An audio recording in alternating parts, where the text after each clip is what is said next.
기독교 안에 교회만 있는 게 아니라 여러 선교 단체가 있죠. CCC도 있고 내비게이터도 있고, 그 중에 또 다른 선교 단체가 있는데 예수전도단이라는 선교 단체가 있습니다.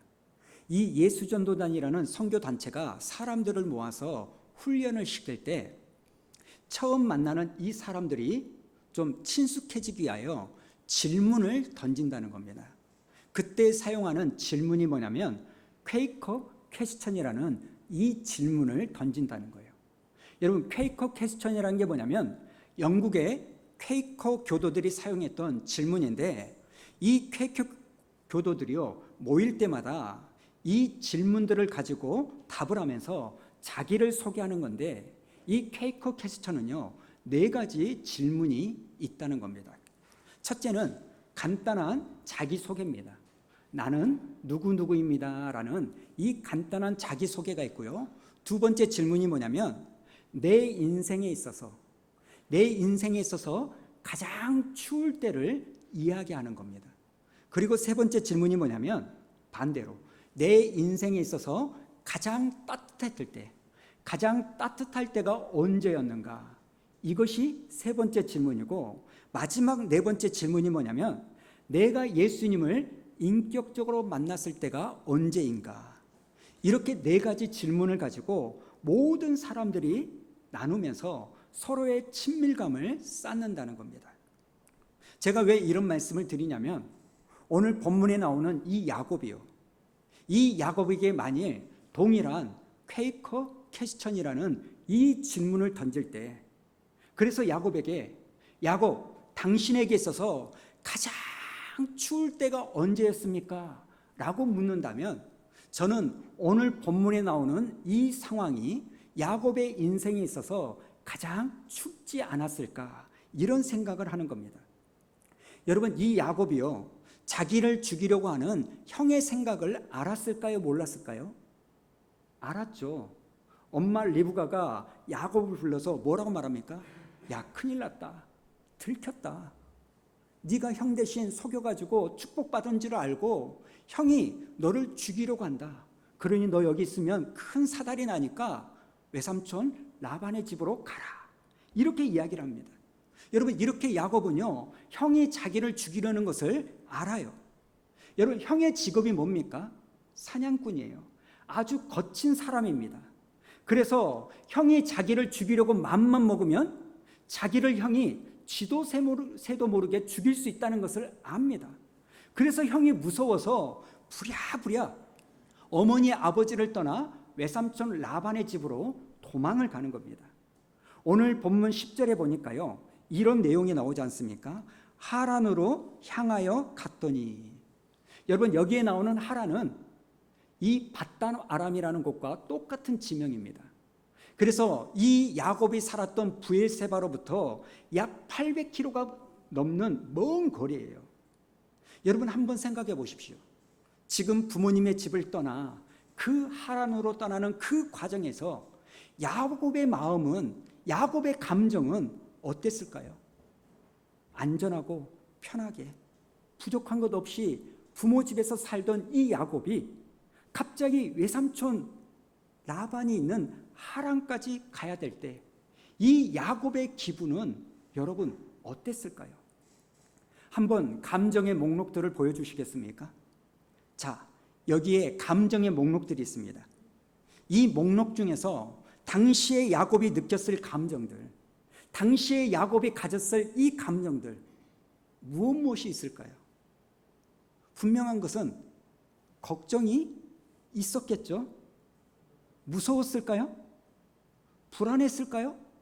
그랬을 겁니다. 슬픔은요? 서운함은요? 혼란스러움 있었겠죠? 막막함 있지 않았겠습니까? 화남은 있었을까요? 있었을 거예요. 지금 이런 감정들이 끊임없이 뒤섞여가지고요 이거 하나 지나가면 저것이 찾아오고, 지금 야곱의 감정 속에 끊임없이 생기는 거예요. 그런 이 야곱에게 오늘 본문 11절에 보니까요 11절이 이렇게 시작합니다. 한 곳에 이르러 어떻게 돼버려요? 해가 진지라. 해가 진 거예요. 여러분 진짜로 해가 진 겁니다. 물리적으로 해가 졌어요. 여러분 그 뜻도 되고요. 해가 진지라. 이게 뭘 의미할까요? 이것은 어쩌면 야곱의 상태, 마음의 상태일 수도 있습니다. 여러분 이제 야곱의 마음은 더 이상 나지 아니에요. 이제 야곱의 마음은 더 이상 밝지가 않습니다.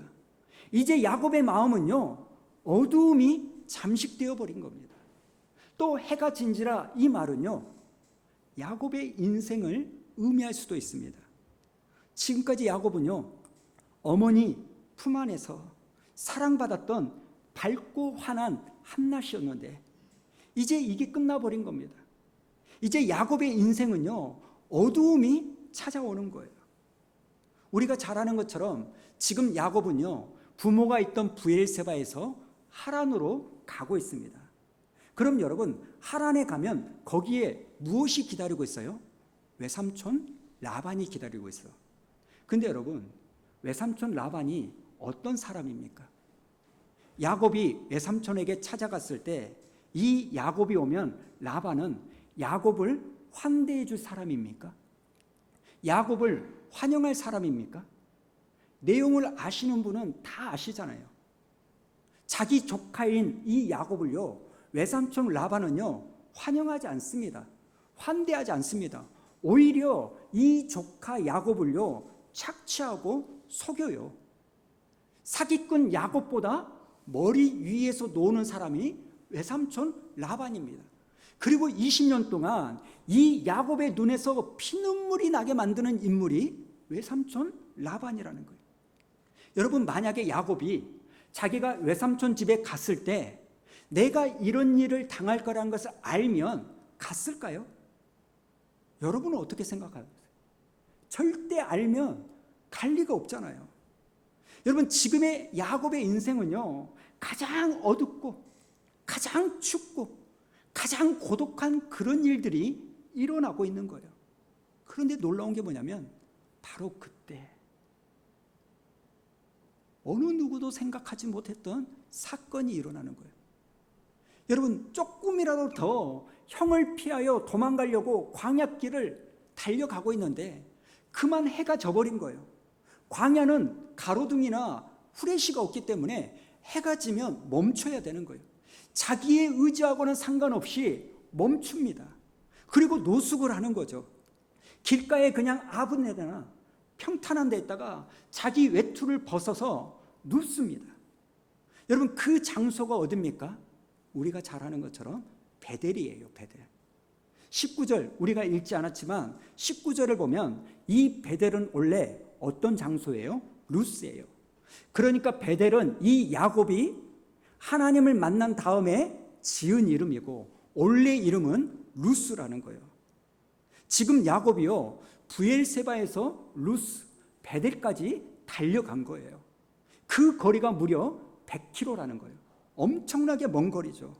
그래서 거의 길바닥에 쓰러지듯이 탈진하듯이 쓰러져 가지고 눕습니다. 그리고 잠을 자려고 하는데 베개가 없으니까 뭘 취했다고 말합니까? 돌베개.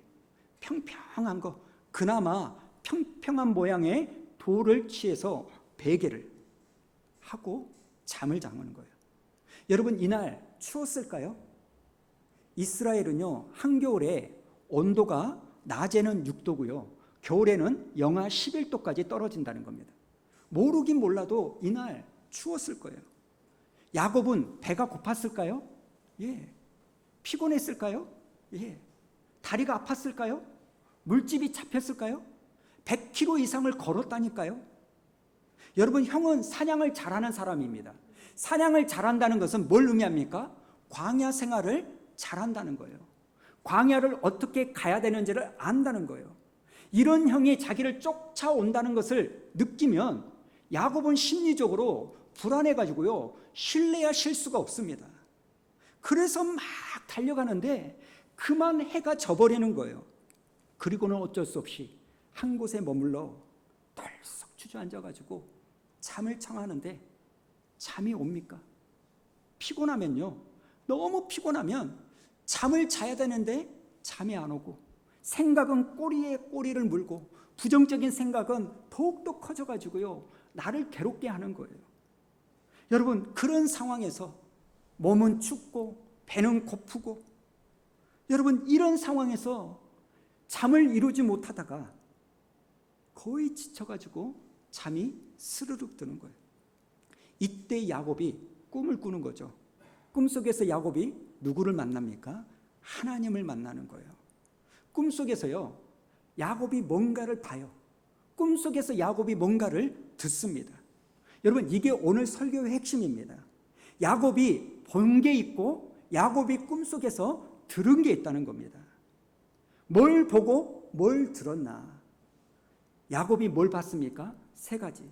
첫 번째, 사닥다리를 봅니다. 12절에 보니까요, 이렇게 나오죠. 꿈에 본즉 사닥다리가 땅 위에 서 있는데, 다른 번역에 보니까 이 사닥다리를요, 층계, 계단, 이렇게 번역을 합니다. 여러분, 야곱이 꿈에서 뭘 봤다고요? 사닥다리를 본 거예요. 그리고 두 번째로 본 게 뭐냐면, 야곱이요, 꿈속에서 하늘을 봅니다. 하늘. 이 사닥다리가 땅 위에 서 있는데 12절에 보니까요, 그 꼭대기가 어디에 닿았어요? 하늘에 닿았다는 거예요. 그래서 이 야곱이요, 지금까지 도망가면서 땅만 보고 갔는데 그제서야 꿈속에서 하늘을 보는 거예요. 하늘을. 여러분, 사람이요, 스트레스를 자주 받고, 아, 내가 스트레스를 엄청 받고 있구나, 이것을 알 수 있는 여러 가지 점검하는 잣대가 있지만, 그 중에 하나가 뭐냐면, 여러분, 스트레스가 많은 사람일수록 하늘을 보는 횟수가 줄어든다는 겁니다. 사실 여러분, 오늘 교회에 오실 때 여러분은 하늘을 보신 적이 있나요? 하늘을 좀 보고 오셨나요? 오늘 날이 맑구나, 구름이 끼었구나, 날씨가 어떻구나. 여러분, 고개를 들어서 하늘을 본 날이 있나요? 없다면 여러분이 그만큼 스트레스가 있다는 겁니다. 그런데 하나님께서 야곱에게 사닥다리를 보여주시면서 이 사닥다리가 하늘에 닿아 있는 것을 보게 하십니다. 그래서 그의 시선을 땅에서 어디로 돌려요? 하늘로 돌리는 거예요. 여러분, 지금 야곱의 인생은요, 해가 졌습니다. 그의 인생에 있어서 가장 어둡고 춥고 애로울 때입니다. 그 인생이 두려움 가운데, 막막한 가운데, 걱정과 염려 가운데 자기를 엄습하고 있을 때, 가장 극심한 스트레스가 있을 때, 하나님은 사닥다리를 통하여 눈을 어디를 향하게 합니까? 하늘 위를 보게 하시는 거예요. 그 다음 세 번째, 야곱이 본 게 뭡니까? 하나님의 사자들을 보는 거예요. 여기는 복수죠. 12절을 볼까요? 12절에 보니까 사자들이요, 뭐 하고 있어요? 오르락 내리락. 그 사닥다리를 오르락 내리락 하고 있어요. 이게 뭔 말일까요? 야곱 혼자 있는 게 아니라는 거예요. 지금 야곱은요, 자기 혼자 있는 줄 알고 있었거든요. 길가에서 혼자 잠을 청하면서 야곱이 무슨 생각을 하냐면, 이제 나 혼자구나, 나밖에 없구나, 이제 내 주변에는 엄마도 없고 아빠도 없고 아무도 없구나, 이것을 생각했는데, 이 꿈을 통하여 야곱이 깨닫는 게 뭐냐면, 아, 내가 혼자가 아니라 천군과 천사가 지금 나와 함께 있구나. 여러분, 지금 천사가 오르락 내리락 하는 게 뭐냐면, 야곱을 돕기 위하여, 야곱과 함께하게 하여, 하나님께 명령을 받아서 야곱에게 내려오고 또 하나님께 올라가고, 야곱을 돕기 위하여 천사들이 부지런히 일하고 있는 것을 상징적으로 보여주는 거예요. 그래서 야곱이 이걸 보고, 아, 외톨이인 줄 알았는데, 혼자인 줄 알았는데, 나밖에 없는 줄 알았는데 아니구나, 천군 천사가 지금 나와 함께 있구나. 그럼 여러분, 이 천군 천사가 야곱에게만 있을까요? 아니라는 겁니다. 시편 91편을 한번 볼까요? 11절과 12절 우리 한번 읽어봅니다. 시작. 그가 너를 위하여 그의 천사들을 명령하사 네 모든 길에서 너를 지키게 하심이라. 그들이 그들의 손으로 너를 붙들어 발이 돌에 부딪히지 아니하게 하리로다. 아멘. 하나님께서 지금 천사들에게 명령을 내려요. 어떤 명령입니까? 저와 여러분의 발이 돌에 부딪히지 않도록 보호해라, 지켜라, 돌봐라, 이렇게 명령하신다는 겁니다. 그래서 지금 천군 천사들이요 오르락 내리락 하면서 지금 저와 여러분을 지키고 있다는 거예요. 여러분, 하나님께서 천사를 만드신 이유가 있습니다. 첫 번째 이유, 뭐하러 천사를 하나님이 만드셨어요? 찬양받기 위하여. 그리고 두 번째 이유가 뭐냐면 하나님이 구원한, 하나님이 택한 당신의 자녀들을 섬기라고 천사를 만드셨다는 겁니다. 히브리서 1장 14절 우리 한번 볼까요? 우리 한번 읽어봅니다. 시작. 모든 천사들은 섬기는 영으로서 구원받을 상속자들을 위하여 섬기라고 보내심이 아니냐. 여러분, 천사가 존재한 이유가 여기에 있어요. 천군 천사가 존재한 이유는 구원받은 하나님의 자녀들을 섬기라고, 저와 여러분을 도와주라고, 보호하라고, 돌보라고 하나님이 창조하셨다는 거예요. 그래서 예수님께서 겟세마네 동산에서 마지막으로 기도할 때, 땀방울이 핏방울이 되도록 뜨겁게 기도할 때 누가 나타나서 예수를 도왔다고요? 천사가 나와 예수를 도왔다는 거예요. 목사님, 그건 예수님이니까 천사가 돕지. 아니요, 우리도 기도할 때 천사가 우리와 함께 우리의 기도를 도울 줄로 믿습니다. 저와 여러분이 구원받은 하나님의 자녀이기 때문에 하나님께서는 천사들에게 명령하셔서 우리를 돌보고 우리를 지키고 우리와 함께하도록 하나님이 만들어 주신다는 거예요. 여러분, 야곱이 이걸 본 거예요. 야곱이 뭘 봤습니까? 야곱은 하늘까지 닿아 있는 사다리를 본 거예요. 눈을 들어 하늘을 봤고 그 사다리에서 오르락 내리락 하는 천사들을 본 거예요. 지금까지 자기는 혼자라고 생각했는데 아니에요. 나는 하나님과 끈이 떨어졌다고 생각했는데 여전히 하나님은 야곱과 관계를 맺고 계신 거예요. 천사를 보내셔서 야곱을 지키시고 야곱을 돌보시고 야곱을 섬기도록 야곱과 함께하고 있는 겁니다. 그리고 여러분, 이 야곱이요, 이 세 가지만 본 게 아니고 네 가지 음성을 듣습니다. 첫 번째, 뭘 듣습니까? 하나님의 자기소개를 듣는 거예요. 내가 하나님이다, 이걸 듣는 겁니다. 자, 13절을 보십시오. 또 본즉 여호와께서 그 위에 서서 이르시되 나는 여호와니, 이렇게 시작하는 거예요. 내가 하나님이다. 어떤 하나님입니까? 너의 조부 아브라함의 하나님이요, 그 다음에 아버지 이삭의 하나님이다 라고 소개하는 겁니다. 지금 야곱이요, 나타난 분이 누군지를 모르니까, 지금 꿈속에서 본 게 뭔지를 모르니까 하나님이 나타나셔서 친절하게 내가 바로 너희 할아버지, 너희 아버지의 하나님이다, 하나님이 먼저 자기를 소개하는 겁니다. 여러분, 하나님이 누굽니까? 아브라함의 할아버지 하나님, 아버지 이삭의 하나님, 이렇게 자기 자신을 야곱에게 나타나는 거예요. 그리고 두 번째 음성이 뭡니까? 네가 지금 누워있는 이 땅, 네가 지금 누워있는 이 땅을 너에게 주겠다는 거예요. 여러분, 사실 야곱은요, 길 가다가 해가 져서 그저 멈춰서 쓰러져 누웠어요. 여러분, 이 루스라는 땅은요, 그냥 자기가 외삼촌 라반의 집으로 가는 길 중에 스쳐 지나가는 여정 중에 한 곳이라고만 생각했을 거예요. 그런데 하나님은 뭐라고 말합니까? 네가 누워있는 이 땅을 너에게 주겠다. 여러분, 12절을 다시 한번 봐보실래요? 12절인가요? 13절인가요? 그 부분을 보십시오. 네가 누워있는 이 땅을 너와 네 자손에게 주겠다. 여러분, 이 말씀이 어떤 말이에요?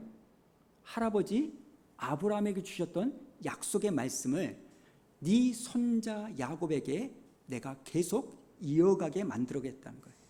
내가 너에게 이런 은혜를 주겠다는 겁니다. 여러분 야곱이 어떤 삶을 살았는지 기억하십니까? 성경 전체를 한번 돌아보십시오. 지금까지 야곱은 창세기 28장이 올 때까지 하나님의 말씀을 묵상한 적이 있나요? 자기 아버지처럼 들에 나가서 묵상하던 사람 저기 있나요? 안 나와요. 야곱이 하나님 앞에 기도하기 위하여 따로 시간을 구별하여 경건한 모습을 가졌다, 성경에 나온 적이 있습니까? 야곱이 하나님 앞에 제사를 드렸다, 그런 적 있나요? 한 번도 야곱은요 우리에게 이런 모습을 보여준 적이 없습니다. 심지어 야곱은요 아버지 이삭에게 이런 이야기를 합니다. 이제 변장을 하고 형 에석인 척하고 아버지에게 축복을 받으러 찾아가죠. 그때 이삭은 변장한 야곱이 큰아들인 줄 알고 이렇게 이야기합니다. 창세기 27장을 보십시오. 이삭이 그의 아들에게 내 아들아 네가 어떻게 이같이 속히 잡았느냐.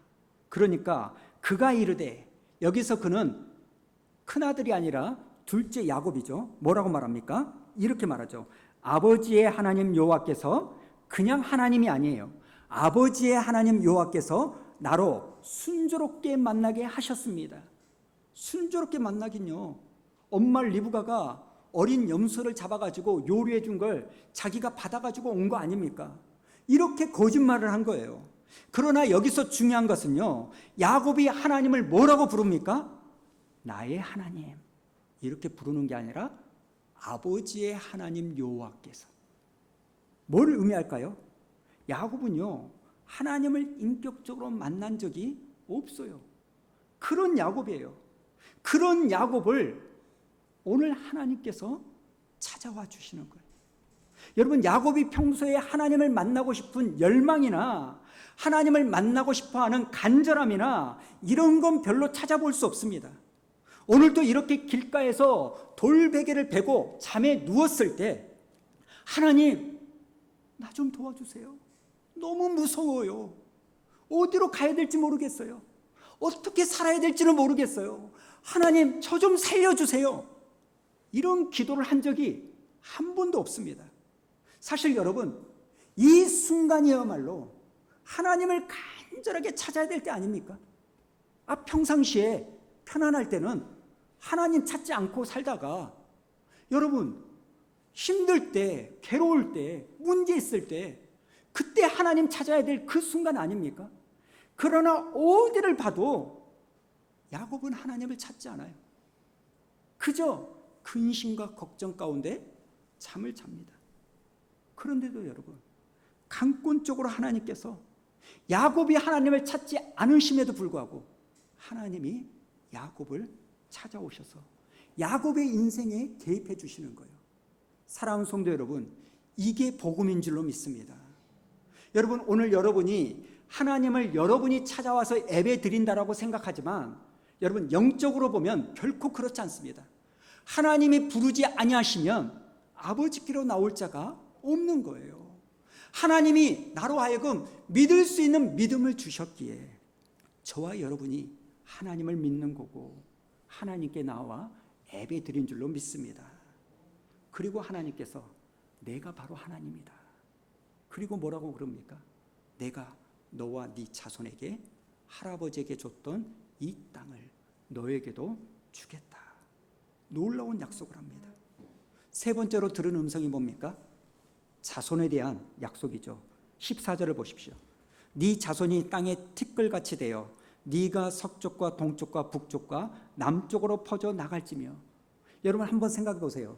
지금 이 말씀을 들을 그 야곱은 결혼을 했나요? 안 했나요? 안 했죠. 왜 외삼촌 라반의 집에 갑니까? 속마음은 도망치기 위해서, 겉으로는 아브라함의 혈통과 결혼하려고 가는 거예요. 그러나 아직 결혼을 안 했는데 하나님은 이미 자식에 대한 축복을 약속하는 거예요. 네 자손이 동서남북 어디에든지 퍼져나가는 번창이 있을 거라는 겁니다. 뿐만 아니라 14절 뒷부분에 보니까 뭐라고 말합니까? 땅의 모든 족속이 너와 네 자손으로 말미암아 뭘 받으리라? 복을 받으리라.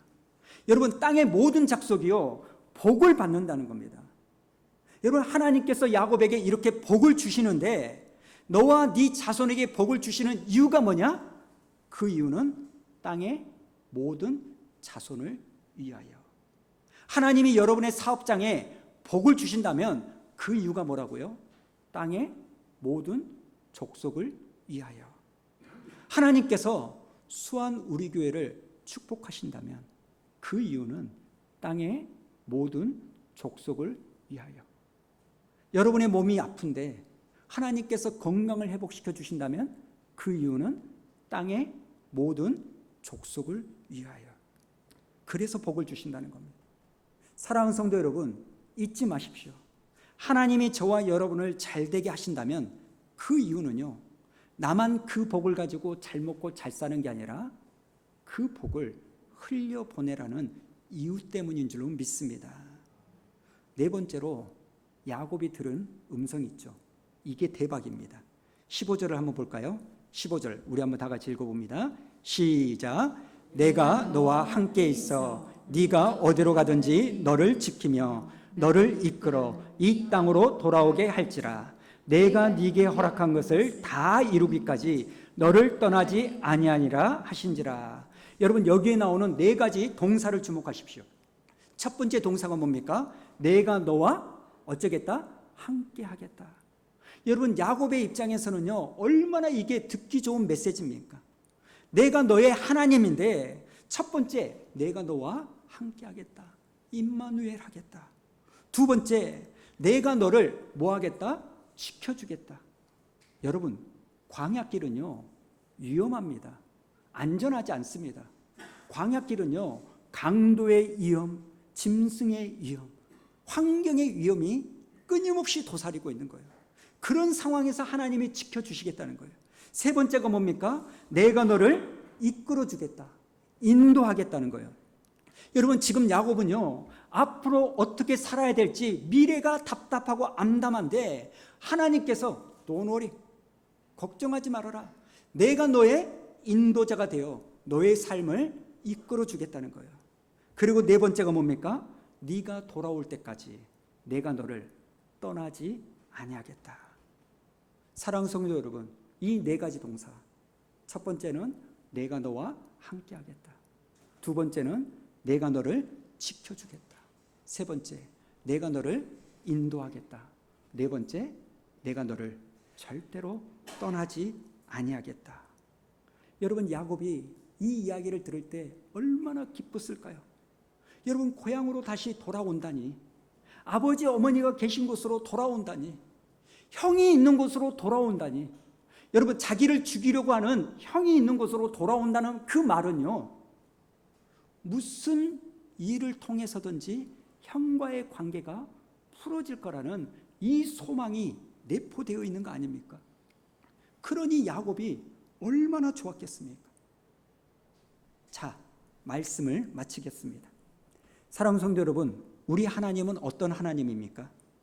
지금 야곱은요, 그의 인생에 있어서 가장 춥고 애로울 때, 힘들 때, 바로 그때 하나님은 가장 가깝게 야곱과 함께 하고 계시는 거예요. 단지 야곱이 그걸 깨닫지 못하는 거예요. 눈에 보이지 않으니까, 내가 느껴지지 않으니까, 나 혼자구나, 나 외롭구나, 나밖에 없구나.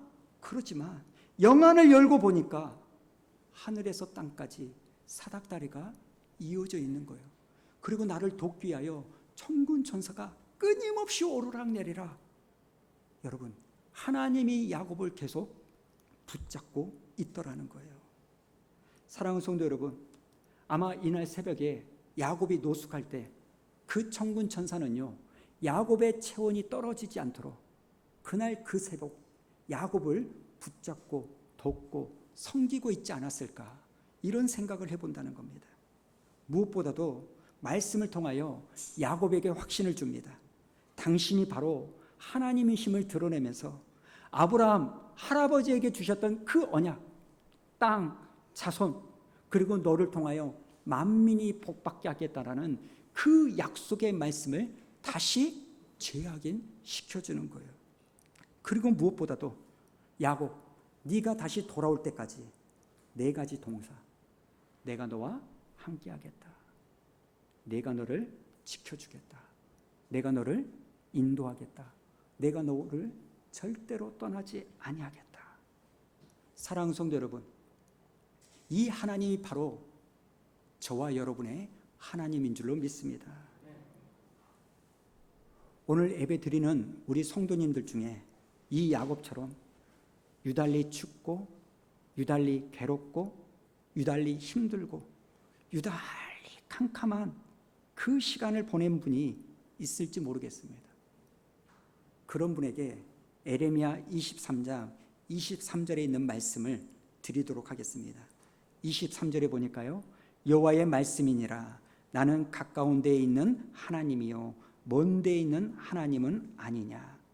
여러분, 이게 좀 어려워서 현대인의 성경을 한번 보겠습니다. 여호와께서 말씀하셨다. 나는 너희가 쉽게 찾을 수 있는 가까운 곳의 하나님이다. 나는 너희를 이용이나 하려 오는 먼 곳의 하나님이 아니다. 사랑하는 성도 여러분, 우리 하나님이 어떤 하나님이라고요? 가까이 계시는, 내가 보지 못하고 느끼지 못하지 지금도 나의 손을 붙잡고, 내가 비록 하나님의 손을 놓는다 할지라도 하나님은 결코 저와 여러분의 손을 놓지 아니하시는 그 하나님이라는 거예요. 하나님은 우리를 이용이나 해먹기 위해서 우리를 부르신 게 아닙니다. 우리의 헌금을 빼앗기 위하여, 우리의 시간을 빼앗기 위하여 우리를 부르시는 게 아니라 우리를 도와주고 우리와 함께하고 우리가 잘 되기를 원하는 마음으로 동행하시는 분이라는 겁니다.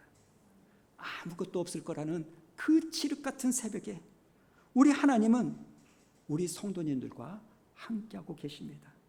다 끊어졌다고 생각되어지는 그 새벽에 여러분의 땅은 여전히 하늘과 닿아 있고, 하나님은 지금도 수많은 천군 천사를 여러분에게 보내셔서 여러분의 발이 돌에 부딪히지 아니하도록 지키고 계시고, 당신이 우리에게 주신 그 언약의 말씀을 신실하게 이루어가고 계신 줄로 믿습니다. 그 약속이 이루어질 때까지 하나님은 우리 성도님들을 함께 동행해 주실 거고, 우리 성도님들을 지키실 거고, 우리 성도님들을 인도해 주실 거며, 우리 성도님들을 절대로 떠나지 아니할 겁니다. 사랑하는 성도 여러분, 우리가 읽지 않았지만 아까 봤던 19절이요. 야곱은 잠을 자기 전에 그 곳은 루스였어요. 루스가 어떤 겁니까? 잠 못 이루는 밤이에요. 고통과 번민과 아픔이 있는 그 땅이었어요. 그러나 이 영안을 열고 하나님이 나와 함께하구나, 사람은 나를 버려도 하나님은 나를 버리지 않고 계시구나, 이 은혜를 경험하니 환경은 달라진 것도 없지만 그 루스의 땅이 어떤 땅으로 바뀝니까? 베델, 하나님의 집이라는 거예요. 여러분, 인생은 해석입니다. 누구라서 태어날 때 양탄자를 깔고 그 위를 걸어가는 인생이 있겠습니까? 모든 인생에게는요, 하나님이 모양과 모습과 시기가 다를 뿐이지 다 똑같은 분량의 고통과 어려움과 아픔을 주십니다. 그러나 거기서 중요한 거, 은혜 받은 사람은 그 인생을 해석하는 거예요. 뭐라고? 이곳은 루스가 아니라 하나님의 집인, 하나님을 만난 베델이다. 그렇게 하나님의 은혜를 경험하고 나면 해석이 달라지고, 해석이 달라지면 우리의 삶의 모습도 달라질 줄로 믿습니다. 사랑하는 성도 여러분, 이번 한 주 동안 하나님이 나와 함께 하실 거고, 하나님이 나를 지켜주실 거고, 하나님이 나를 인도해 주실 거며, 그곳에 돌아올 때까지 절대로 나를 떠나지 아니하시겠다는 이 말씀을 나에게 주셨음을 믿으시고 이번 한 주 동안 당당하게 살아가는 저와 여러분 되기를 축원합니다.